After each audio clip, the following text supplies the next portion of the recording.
Calicut university 2026-27 അധ്യയന വർഷത്തിലേക്കുള്ള PG അഡ്മിഷന്റെ ഭാഗമായിട്ടുള്ള first allotment Calicut university publish ചെയ്തിരിക്കുകയാണ്.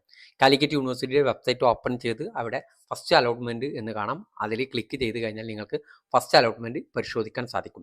ഫസ്റ്റ് അലോട്ട്മെന്റ് പരിശോധിക്കുന്നതിന് നിങ്ങളുടെ ക്യാപ് ഐഡിയും സെക്യൂരിറ്റി കീയും ആവശ്യമായി വരും. അത് ചിലപ്പോൾ നഷ്ടപ്പെട്ടു എന്നൊക്കെ പലരും പറയാറുണ്ട്. അത് നിങ്ങളുടെ മൊബൈലിൽ മെസ്സേജിലോ അല്ലെങ്കിൽ മെയിലിലോ അതുണ്ടായിരിക്കും. അത് ഉപയോഗിച്ചിട്ടാണ് നമ്മൾ പരിശോധിക്കേണ്ടത്.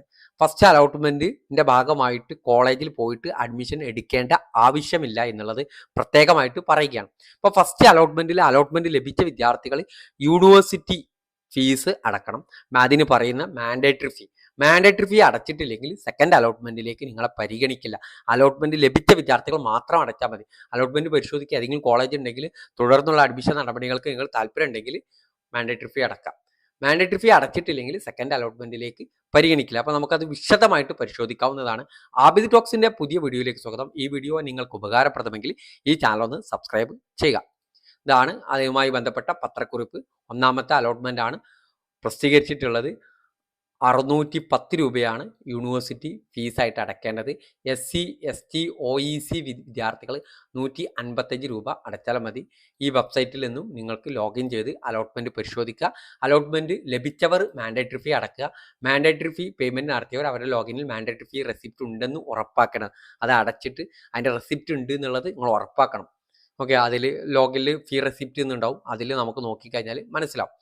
ഓക്കെ, മാൻഡേറ്ററി ഫീ അടച്ച് അതിൻ്റെ റെസിപ്റ്റ് ഉണ്ടെങ്കിൽ മാത്രമേ അത് പൂർത്തിയാക്കി എന്ന് കരുതാൻ സാധിക്കുള്ളൂ.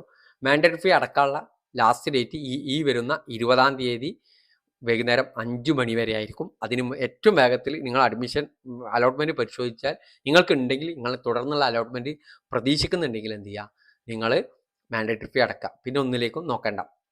അലോട്ട്മെന്റ് ലഭിച്ച് നിർദ്ദിഷ്ട ഈ സമയപരിധിക്കുള്ളിൽ മാൻഡേറ്ററി ഫീ അടച്ചിട്ടില്ലെങ്കിൽ അലോട്ട്മെന്റ് നഷ്ടമാകുന്നതാണ്. തുടർന്നുള്ള സെക്കൻഡ് അലോട്ട്മെന്റിലേക്ക് പരിഗണിക്കില്ല. ഇനി ലഭിച്ച ഓപ്ഷനിൽ തൃപ്തരായ വിദ്യാർത്ഥികൾ ഹയർ ഓപ്ഷനുകൾ പരിഗണിക്കപ്പെടേണ്ടതില്ലെങ്കിൽ ഹയർ ഓപ്ഷൻ റദ്ദ് ചെയ്യേണ്ടതാണ്. ഹയർ ഓപ്ഷനുകൾ നിലനിർത്തുന്ന പക്ഷം പ്രസ്തുത ഹയർ ഓപ്ഷനുകൾ ഏതെങ്കിലും ഒന്നിലേക്ക് ഉയർന്ന അലോട്ട്മെന്റ് ലഭിച്ചാൽ ആയത് നിർബന്ധമായി സ്വീകരിക്കണം. എന്ന് പറഞ്ഞാൽ ഇപ്പോൾ 5-ാമത്തെ ഓപ്ഷൻ ലഭിച്ചു. നിങ്ങൾ ഹയർ ഓപ്ഷന് നിങ്ങൾക്ക് വേണ്ടെങ്കിൽ, അതിന് മുകളിലുള്ള 4 ഓപ്ഷൻ നിങ്ങൾക്ക് വേണ്ടെങ്കിൽ അത് ഡിലീറ്റ് ചെയ്യാം. അല്ലെങ്കിൽ എന്ത് ചെയ്യുക, അത് നിലനിർത്തുന്ന പക്ഷം അടുത്ത അലോട്ട്മെന്റിൽ 3-ാമത്തെ ഓപ്ഷൻ കിട്ടിക്കഴിഞ്ഞാൽ ആ 3-ാമത്തേലാണ് അഡ്മിഷൻ എടുക്കേണ്ടി വരിക. സെക്കൻഡ് അലോട്ട്മെന്റിന് ശേഷമുള്ള അഡ്മിഷൻ അതോടുകൂടി ഇപ്പം കിട്ടിയ 5-ാമത്തെ ഓപ്ഷൻ അതോടുകൂടി നഷ്ടപ്പെടും. അതോട് നിങ്ങൾക്ക് ലഭിച്ചതിൽ ഏതെങ്കിലും ഹയർ ഓപ്ഷൻ താല്പര്യമില്ലെങ്കിൽ അത് ഡിലീറ്റ് ചെയ്യാവുന്നതാണ്. അത് ഡിലീറ്റ് ചെയ്ത് ഒഴിവാക്കാവുന്നതാണ്.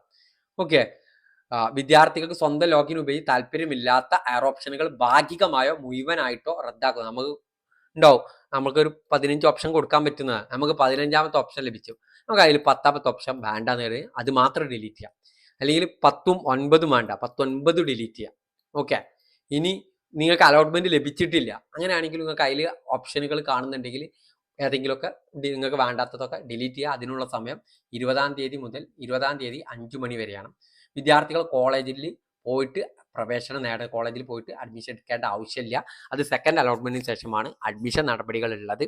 കേരളത്തിന് പുറത്തുനിന്ന് സർവകലാശാല ബിരുദം നേടിയവർ അതാത് സർവകലാശാലയിൽ താഴെ പറയുന്ന രേഖകൾ പ്രവേശന സമയത്ത് സെക്കൻഡ് അലോട്ട്മെന്റിന് ശേഷം കാണിക്കേണ്ടി വരും. ആ സർവകലാശാല വിദ്യാർത്ഥിയായിരുന്നു തെളിയിക്കുന്ന സാക്ഷ്യപത്രം, ബോണഫൈഡ് സർട്ടിഫിക്കറ്റ്, അതുപോലെ തന്നെ ഗ്രേഡ് കാർഡിൽ മാർക്ക് ശതമാന വിവരങ്ങൾ രേഖപ്പെടുത്തിയിട്ടില്ല എങ്കിൽ, എൻ്റെ മാർക്ക് ലിസ്റ്റിൽ PGയുടെ മാർക്ക് ലിസ്റ്റിലൊന്നും മാർക്കും ഗ്രേഡൊന്നും ഇല്ല.